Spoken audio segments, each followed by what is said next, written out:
प्रिय भक्तगण, आज हम आपको एक कथा का श्रवण करा रही हूँ जो सुनने मात्र से आपके जीवन में सुख, संपत्ति और धन की वर्षा होगी।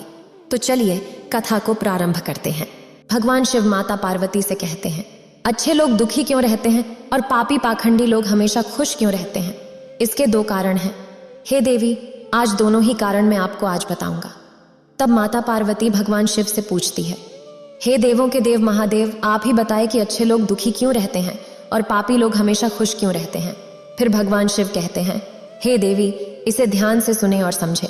मैं एक छोटी सी कहानी के माध्यम से आपको समझाने का प्रयास करूंगा। तो चलिए कहानी प्रारंभ करते हैं। अगर आप यह कहानी सुन रहे हैं तो पूरा सुनिए। इस कथा को आधा अधूरा छोड़कर जाने की गलती मत करिएगा, क्योंकि इस पवित्र कथा को पूरा सुनने से मन चाहा फल की प्राप्ति होगी। इसलिए इस कथा को पूरा सुने। आप शिव भक्त हैं तो भोलेनाथ का अनादर ना करें। एक गांव में एक बीमार महिला रहती थी। उसकी 3 छोटी छोटी बेटियां थीं। उसके पति का जवानी में ही निधन हो गया था। तीनों छोटी छोटी बच्चियों को पालने का भार उस अबला बेचारी पर आ गया था। तीनों बच्चों को लेकर वह विधवा जाए तो कहां जाए? कुछ काम धाम भी नहीं कर सकती थी। ऊपर से समाज के उल्टी सीधी बातें उसे कुछ नहीं करने देती थी। बेचारी लाचार, उस महिला को कोई भी सहारा नहीं था। वह अपने पति को याद करके उन बच्चियों को जैसे तैसे पाल रही थी। पति के गम में वह बीमार पड़ गई। उसे उन बच्चियों की काफी चिंता थी। किस तरीके से इनका पालन पोषण होगा? इन्हीं बातों को सोच सोचकर एक दिन उसकी तबीयत और ज्यादा बिगड़ गई और लग रहा था कि अब उसका अंतिम समय भी निकट आ गया था। यमराज का एक दूत उस विधवा स्त्री के प्राण लेने के लिए धरती पर आया, लेकिन वहां का नजारा देखकर वो दुविधा में पड़ गया। उसने देखा महिला जमीन पर पड़ी हुई है और उसके आगे पीछे कोई भी नहीं। सिर्फ उसकी 3 बेटियां हैं जो उसके ऊपर सिर रखकर पड़ी हुई हैं और रोए जा रही हैं। वह बच्चियां अपनी मां को रो रो कर जगा रही थीं। यह देखकर उस दूत को दया आ गई। फिर दूत ने सोचा कि इनका पिता तो पहले ही मर चुका है। अगर मैं इसी महिला के प्राण लेकर गया तो ये बच्चियां किसके सहारे रहेंगी? कौन इनका पालन पोषण करेगा? यह सोचकर वह देवदूत उस महिला के प्राण लिए बिना ही लौट गया। यमराज कहते हैं, तुम तो उस महिला के प्राण लेने गए थे, फिर खाली हाथ कैसे आए? तब देवदूत कहता है, हे स्वामी, मेरी गलतियों को क्षमा करना। मैं चाहकर भी उस महिला के प्राण नहीं ला पाया। अगर मेरी जगह आप होते तो शायद आप भी खाली हाथ ही लौट कर आते। मैं उस महिला की बच्चियों का दुख नहीं देख पाया। वो रो रही थीं, अपनी माँ को जगा रही थीं। उन्हें वहां देखने वाला और भी कोई नहीं था। यदि मैं उस महिला को लेके आता तो उन बच्चियों को कौन देखता? उनका पालन पोषण कौन करता? पृथ्वी लोक के मनुष्य तो इतने स्वार्थी हो गए हैं कि बिना मतलब के तो कोई किसी का सहारा भी नहीं बनता। यदि कोई मदद करता भी है तो बदले में उम्मीद करता है, या फिर उसे अपने एहसान के नीचे जीवन भर दबा कर रखना चाहता है।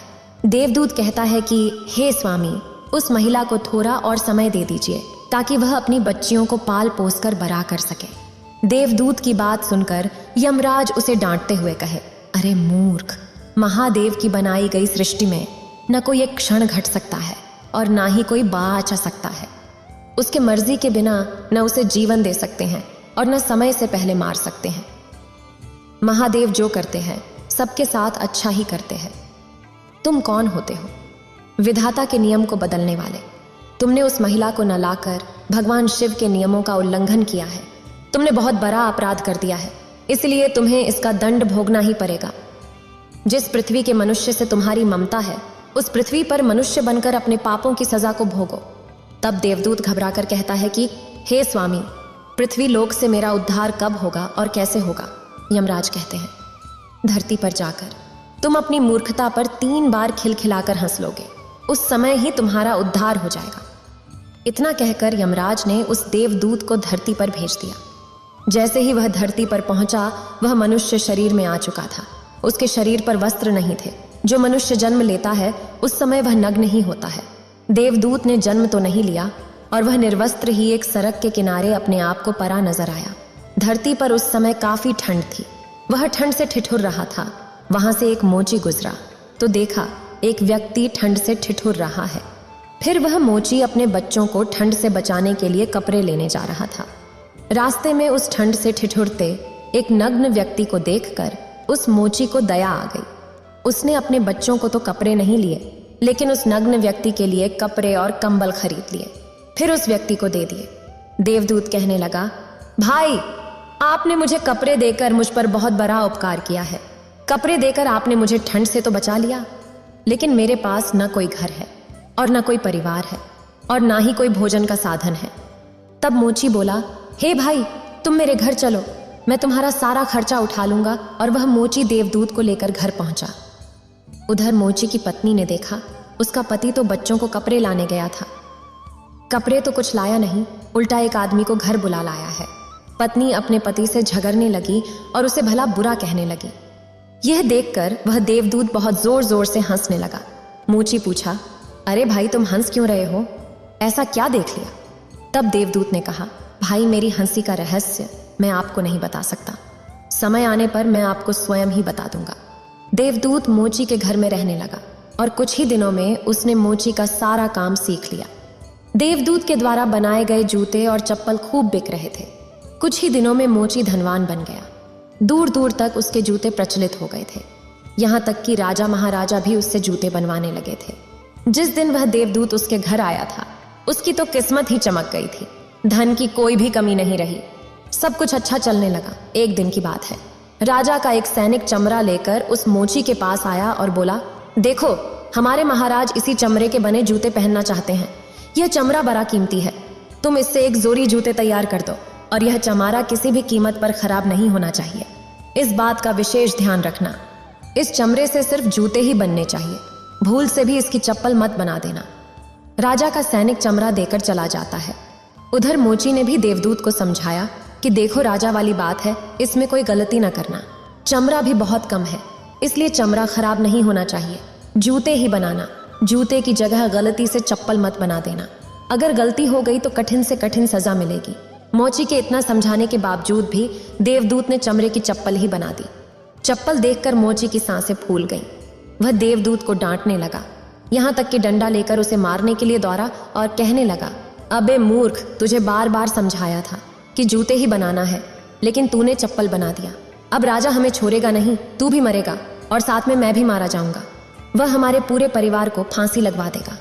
मोची को अत्यंत दुखी देखकर देवदूत एकदम से खिलखिलाकर हंसने लगा। फिर मोची बोला, अबे मूर्ख व्यक्ति, काम बिगाड़ कर अब हंस रहा है। वो देखो, जूते लेने राजा का सैनिक आ गया। जैसे ही सैनिक वहां पहुंचा और बोला, भाई, कल जो मैं चमड़ा देकर गया था उसके जूते मत बनाना, चप्पल बना देना। क्योंकि राजा साहब का देहांत हो गया है और यहाँ की प्रथा है कि मरने वाले व्यक्ति को चमड़े की चप्पल पहनाकर अर्थी पर लेटाया जाता है। सैनिक की बात सुनकर मोची को ऐसा लगा जैसे मरे हुए शरीर में जान आ गई हो। उसके हाथ से डंडा छूटकर गिर गया और उसने देवदूत के पैर पकड़ लिए और उससे माफी मांगने लगा। देवदूत मोची की इस हरकत पर जोर जोर से हंस रहा था। मोची ने पूछा, तुम क्यों हंस रहे हो? तो देवदूत ने कहा, समय आने पर इसका भी जवाब दूंगा। फिर वह सैनिक इतना कहकर वहां से चला जाता है। दूसरे दिन एक बुढ़िया के साथ 3 लड़कियां उस मोची की दुकान पर आई। उनकी शादी होने वाली थी और वे तीनों अपने लिए जूतों की नाप देने आई थीं। देवदूत ने तीनों लड़कियों को पहचान लिया कि ये 3 वही लड़कियां हैं। उस लड़की की मां को न ले जाने के कारण आज मैं अपने किए कर्म की सजा भोग रहा हूं। अब ये लड़कियां काफी बड़ी हो गई हैं। लगता है इस लड़कियां का अच्छे घर में इसकी परवरिश हुई है। हाँ बेटा, बचपन में इनकी मां चल बसी, इसलिए इनको मैंने अपने पास रख लिया। मेरे पास करोड़ों की दौलत है और दुर्भाग्य से मेरा कोई संतान नहीं है, तो इनको मैंने अपने पास ही रख लिया। मैंने इनको पढ़ाया लिखाया और अब इनकी बहुत अच्छे खानदान में इनका विवाह करने जा रही हूँ। लड़कियों का भाग्य देखकर देवदूत सोचता है, महादेव जो करते हैं अच्छा ही करता है। अगर उस समय इनकी मां नहीं मरती तो आज ये भुखमरी और दरिद्रता में ही पड़ी रहती। इनकी मां मरने के बाद आज तीनों लड़कियां बहुत बड़े घराने की बहू बनने जा रही हैं और इस बुढ़िया की करोड़ों की संपत्ति की मालकिन भी बन चुकी हैं। ये सब देखकर देवदूत अपनी पहले की मूर्खता को सोच सोचकर जोर जोर से हंसने लगा। मोची ने पूछा, आप क्यों हंस रहे हो? अपनी हंसी का कारण बताओ। देवदूत मोची से कहता है, मैं एक देवदूत हूँ और अभी जो ये तीनों लड़कियां जूते की नाप देकर गई हैं, इनकी माता को मैं लेने आया था, लेकिन उस समय ये तीनों छोटी छोटी थीं और इन पर तरस खाकर मैं इनकी माँ को नहीं ले गया और इनके पिता का पहले ही निधन हो चुका था। इस कारण मुझे यमराज ने श्राप देकर धरती पर भेज दिया था। मैं बिना कपड़े के एक सड़क के किनारे पड़ा था। तब तुम मुझे अपने घर ले आए। उस समय तुम्हारी पत्नी तुमसे खूब लड़ी थी, क्योंकि तुमने अपने बच्चों के कपड़ों के पैसे से मेरे लिए कंबल और कपड़े खरीद लिए थे। तब मैं पहली बार तुम्हारी पत्नी की मूर्खता को देखकर खूब हंसा था, क्योंकि तुम्हारी पत्नी उस लाभ को नहीं देख पा रही थी जो मेरे आने से तुम्हारे घर में होने वाला था। और दूसरी बार हंसी मुझे जब आई, जब तुम राजा के जूते नहीं बना देखे और तुम डंडा लेकर मेरे पीछे भागे। तब उस समय तुम राजा के बारे में सोच रहे थे, लेकिन तुमको यह नहीं मालूम था कि राजा के साथ क्या घटना घटने वाली है, जिसके कारण राजा को जूतों से अधिक चप्पलों की आवश्यकता पड़ेगी। कई बार ऐसा होता है कि जिस चीजों को देखकर या सोचकर हम दुख मनाते हैं, जो हम उसे देख नहीं पाते, जो अच्छा होने वाला होता है। कई बार महादेव हमारी अच्छाई या भलाई के लिए हमारे साथ बुरा करते हैं, पर हम उसे देखकर भगवान को कोसते हैं। हम उस अच्छे को नहीं देख पाते जो हमारे साथ भविष्य में होने वाला है। कई बार हमारे साथ वर्तमान में अच्छा होता है तो हम बहुत खुश होते हैं, लेकिन हम यह नहीं देख पाते कि भविष्य में क्या होने वाला है। हमारे साथ दो तरह की घटना होती हैं, अच्छी और बुरी, लेकिन हमें हमेशा यह सोचना चाहिए भगवान जो करेगा अच्छा ही करेगा। यह सोचकर आगे बढ़ना चाहिए। अच्छे लोग दुखी इसलिए रहते हैं क्योंकि अच्छे लोगों के साथ बाद में अच्छा होता है, और दूसरा कारण यह है कि अच्छे लोग हमेशा ईश्वर से जुड़े रहते हैं। अंत में देवदूत मोची को सब कुछ समझाकर वापस यमराज के पास चला जाता है। फिर भगवान शिव माता पार्वती से कहते हैं, आज के इस कहानी से आपको समझ में आ गया होगा कि अच्छे लोग दुखी और पापी लोग सुखी क्यों रहते हैं। इतना कहकर भगवान शिव इस कहानी को समाप्त करते हैं। इस वीडियो को बोलते समय कोई त्रुटि हो तो मैं क्षमा चाहती हूँ। उम्मीद है आप सभी को ये वीडियो अच्छी लगी होगी। अगर आप शिव के सच्चे भक्त हैं तो चैनल को सब्सक्राइब और वीडियो को लाइक करके कमेंट में हर हर महादेव लिख दीजिए।